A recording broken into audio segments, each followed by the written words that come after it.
Died because you need to get strong. লাইভে এসে জানিয়ে দিলেন মহেন্দ্র সিং ধোনি মোস্তাফিজুর রহমানকে এবারে রিটার্ন করবেন কিনা চেন্নাই সুপার কিংস। শেষ হয়েছে এবারে টি-20 বিশ্বকাপের আসর। চলিত আসরে দক্ষিণ আফ্রিকাকে হারিয়ে শিরোপা জিতেছে ভারত। এই আসরে সুপার 8 খেলেছিল বাংলাদেশ। এবারের আসরে বাংলাদেশের পেসদের গুরুত্বপূর্ণ ভূমিকা ছিল, বিশেষ করে মোস্তাফিজুর রহমান। তাই তো তাকে দলে ফেরাতে মুখিয়ে আছে বিশ্বের বিভিন্ন ফ্রাঞ্চি দল। বর্তমানে শ্রীলঙ্কান প্রিমিয়ার LPL খেলছেন মোস্তাফিজুর রহমান। সেখানে তার বোলিং জাদু দেখিয়েছেন ফিজ।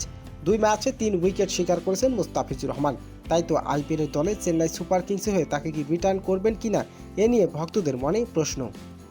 চেন্নাই সুপার কিংসের ম্যানেজার আন্ডার রাসেল তিনি জানিয়েছেন, যদি পিসিবি মোস্তাফিজুর রহমানকে পুরো আসরের জন্য ছাড় দেয় তাহলে আমরা রিটার্ন করব।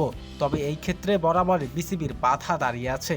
ক্রিকেটারদের বাইরে খেলতে দিতে চায় না, দেখায় নানান অজুহাত। তাই তো প্রশ্ন উঠেছে, বিসিবি কারণে মোস্তাফিজুর রহমানকে রিটার্ন করবেন না চেন্নাই সুপার কিংস। তো দর্শক, এবার যদি চেন্নাই রিটার্ন না করে মোস্তাফিজুর রহমানকে, তবে কোন দলের হয়ে খেলবে জানিয়ে দেন আপনার মূল্যবান মতামতটি।